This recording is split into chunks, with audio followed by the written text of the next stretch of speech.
Welcome back. Jay Zavala, the KetoXican, Mexiketo official keto guide module number 2.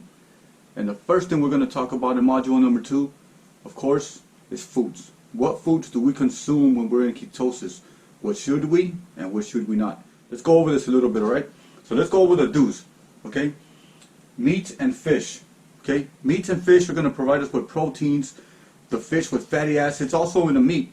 But remember, when you consume too much meat, you might overprotein yourself. One, and then omega-6s start to kick in. So what we do is we eat fish. You want to eat those fishes because those will balance you out. That'll get you those omega-3 and bring those levels of omega-6s up. Too much omega-6 is actually pretty bad for you. All right, so we want to pay attention to that when we're eating. Another one is the drinks. Okay, coffee is probably the best. Coffee helps with the metabolism, pushes you forward during the day. It helps saturate your hunger. You're not hungry all the time, so it's actually helping you stay in a fasting mode. And we'll talk about fasting also later. Stay in a fasting mode where you're burning more fat during the day. So you wanna have your little cups of coffee, one or two, but basically I'd like to stick with one in the morning and maybe one towards after my lunchtime, just to kick me down all the way and hold me all the way till dinner time. Another one is teas. All the teas, you could basically drink all the teas that you want. Teas are always great. They're phenomenal. I drink them. I usually go with a coffee first, and then I'll jump into a tea after that, so I won't have to drink the same another cup of coffee again. Then I start with my waters, but I always drink waters in the morning. Throughout the whole day, you're drinking waters and you're drinking waters. Another tip is make sure you put a little bit of salt in your water. You got to revamp those electrolytes inside, the sodium and the potassium and all those minerals that you're losing as your body is moving everything out. So that's another one. And of course, broth. Broth is one of my favorite. If you guys go to the YouTube page, Mexiketo official KetoXican, you'll see the broths that I make. I actually go and buy my own bones. I love to buy my own bones, whether it's and I usually just buy the beef ones. They don't sell the chicken bones separate.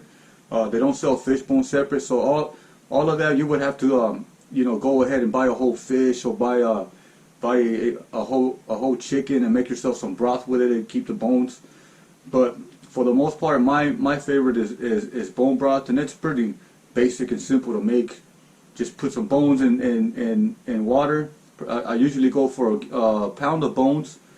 It's a gallon of water.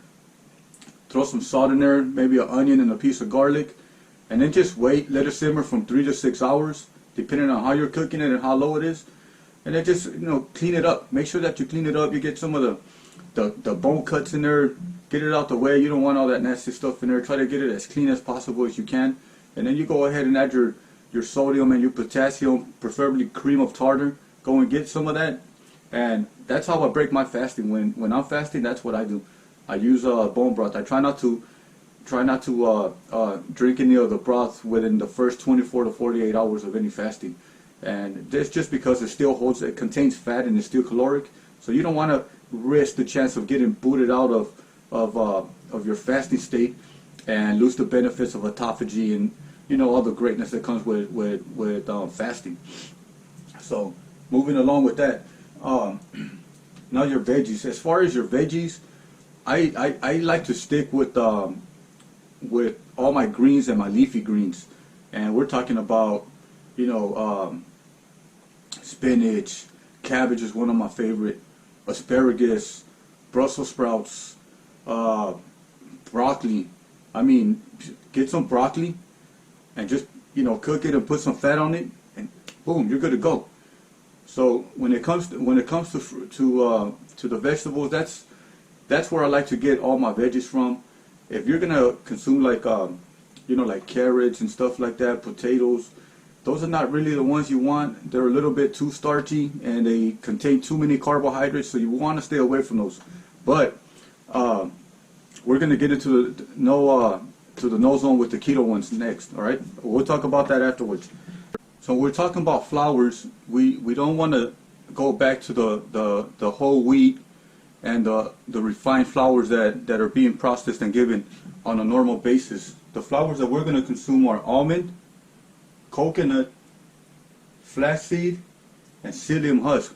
There's other forms that are allowed in here, but these are the main ones that we usually want to stick to, the ones that we always cook with. These are the ones that we make the tortillas with in the group.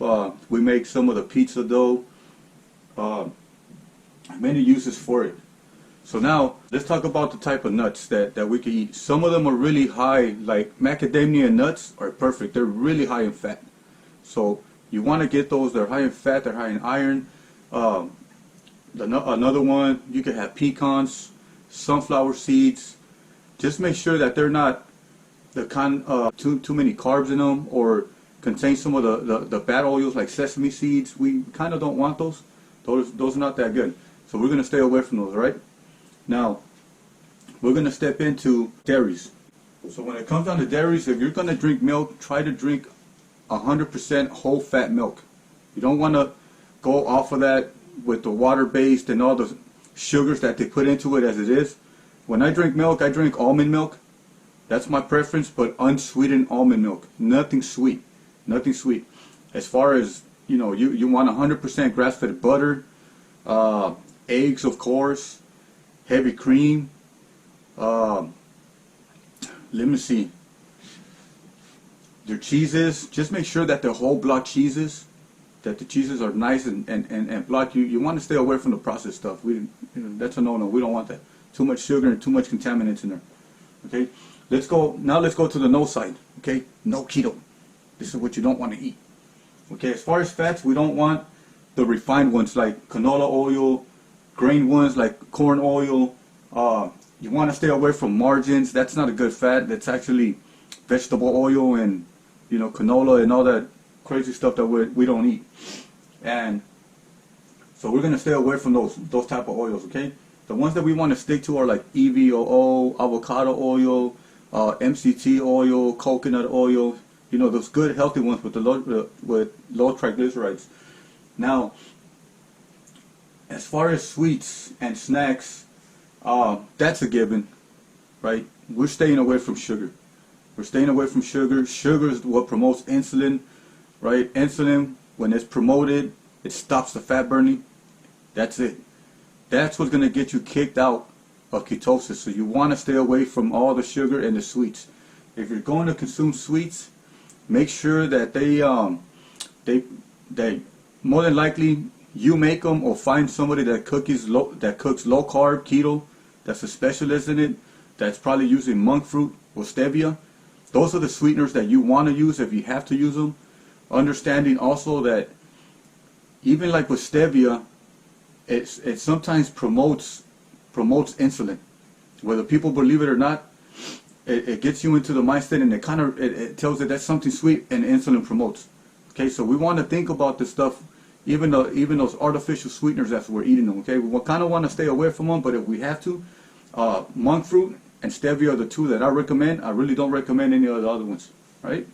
So now let's talk about grains and starches. When we talk about grains, we're talking about beans, bread, rice, cereal, peas, any pastas, anything, the pizza dough, anything that's artificially made with white flour, or the beans and all that stuff. What happens is that they're too starchy. Potatoes are too starchy. Sweet potatoes are way too starchy. They're too hard to break down in the body, and that when they're hard to break down, it means that they have too many carbohydrates. All right, so we want to stay away from the carbohydrates. We want to stay away from all of those. I mean, like half a cup of beans, it's almost like 30 carbs. 25, 30 carbs. If it's a half a cup or a cup, if I'm correct, you want to stay away from that. Those types of food will get you kicked out of ketosis. So we don't want to stay in that keto and eating those type of grains, so we could stay in keto. They're too rich and starchy. They're too many carbs. I mean, you could get away with it, but don't do it. Just relax, especially your first couple couple of weeks, let's say like your first 6 to 8 weeks, you want to stay away from all of those grains, simply because you're not fully fat adapted yet.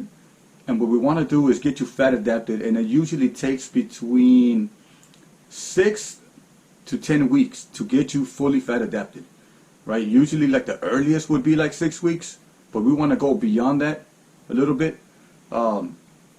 If you ever do fall off the wagon and you do cheat meal, it's really easy for you to get right back into it. Apart from when your body picks up the carbs at that stage, it usually keeps those carbs inside of the muscles and uses them for energy, and it keeps letting the body run off of ketones. All right, so it's something to think about. Another thing is processed foods. Yes, stay away from processed foods. Processed foods have chemicals. They have starches in them. I mean, you guys see the packages, you name it. Whatever you think is in there, it's probably in there. Stay away from processed foods. All right, they do contain sugars, they contain syrups, and no, that's going to get you really kicked out. All right, so stay away from that. And now alcohol. With alcohol, so what happens to the body when we're drinking alcohol is you go into the body wants to attack the poison first. So what happens is that it doesn't necessarily kick you out of ketosis, but what it does do is it stops ketosis, and it focuses all its energy on getting rid of the carcinogen, the alcohol. So we want to stay away from that. We kind of want to stay away from alcohol as much as we can. But if you're gonna do it, I mean, you would go for the distilled, like the vodka, the tequila, white tequila. You probably want to stick with, I mean, wine. Some of the wines are okay. They have about, you got some that are like from 2 to 6 carbs a glass. And as far as beers, you got some that are they're promoting all these beers that are 2.5 carbs and et cetera, et cetera. But you know what? They still have the sugars in them. They have a lot of carcinogens in them. Some of them are colored, and you just want to stay away from all that, the wheat and the heaviness of all those APAs and those beers that are being promoted as far as like they're carb friendly. They're not. So we want to stay away from that, especially beer. That gets you fat. It's going to get you kicked out of ketosis, and it's going to get you kicked out really quick. So if we are going to go into consume alcohol, stick with distilled hard liquor and a little bit of wine if you're a wine connoisseur. All right, those are your basics with the foods as far as what you can eat and what you can't eat. So we stick with these.